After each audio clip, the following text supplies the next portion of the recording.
Greetings and welcome back to Room 303 and our talks with Walt as we are calling our readings through the deathbed edition of Walt Whitman's Leaves of Grass. We are in a little poem called Unnamed Lands, poem number 8 of the 38 of Autumn Rivulets. You'll be reminded that in earlier lectures about Autumn Rivulets as a title to a cluster of these 38 poems, we commented that autumn is of course symbolic usually of that which is old or past, and of course rivulets is something having to do with new. We're going to be messing around in this poem with the idea that history is in some ways like a river, and so we'll understand why it's sitting in a collection called Autumn Rivulets, and we'll remind ourselves that of course the great German philosopher of history, Hegel, had a tremendous influence on the thinking of Walt Whitman. Now our assumptions are that you've been following our stuff at learnstrong.net, down that left-hand side, Talks with Walt, our playlist. And then you've been working with us all the way from the very beginning in some of the inscription poems. Of course, Whitman commenting on those early inscription poems about his view of history and this notion that history is somehow evolving or transcending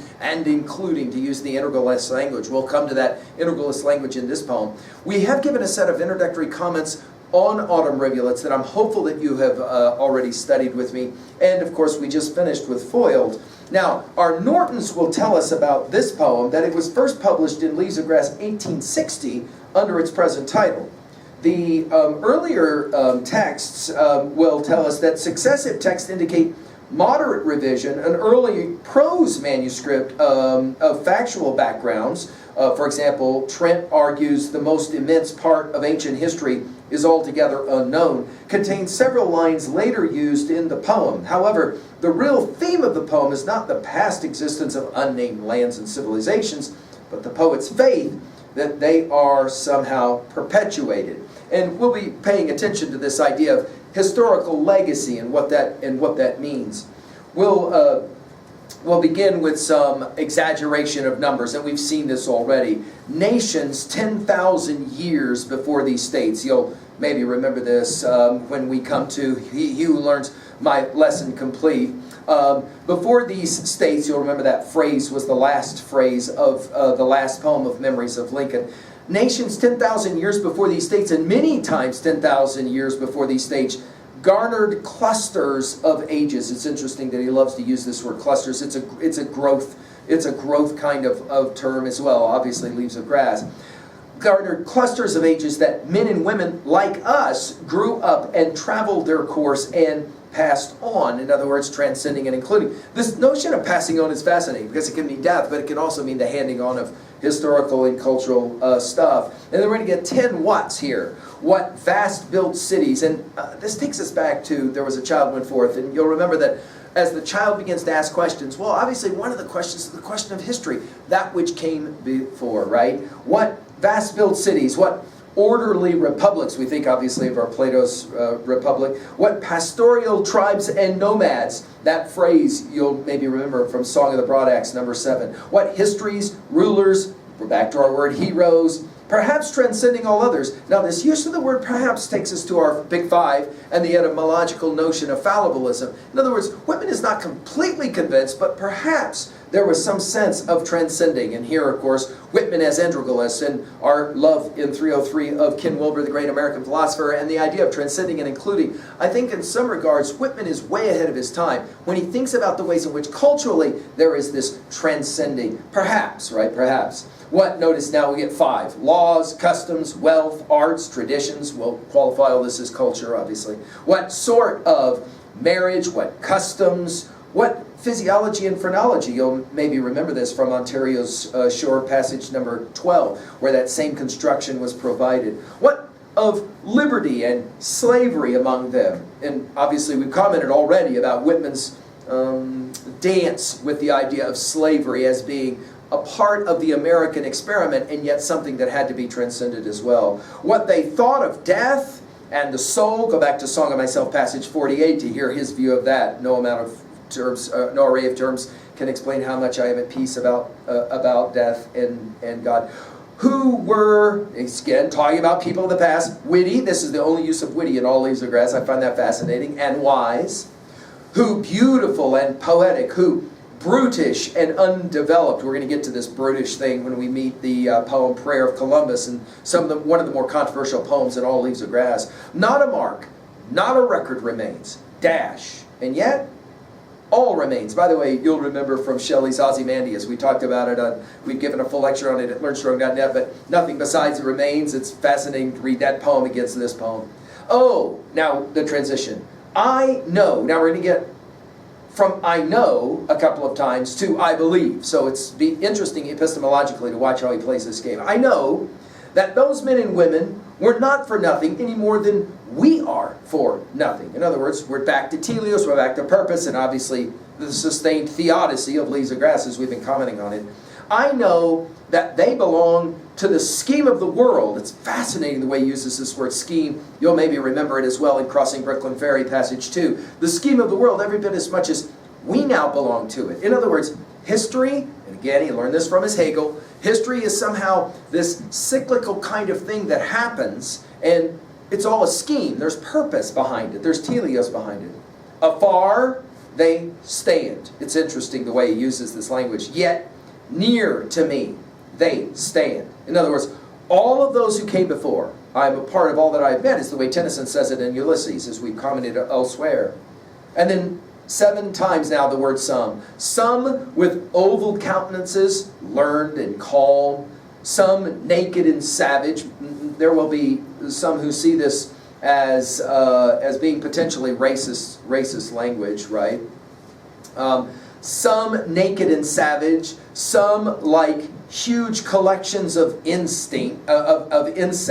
Again, it's easy to read this as disturbing language, no question. Some intense, herbsmen, patriarchs, tribes, horsemen, some prowling through the woods, some living peacefully on farms, laboring, reaping, filling barns, some traversing paved avenues amid temples. Notice the foreign language here.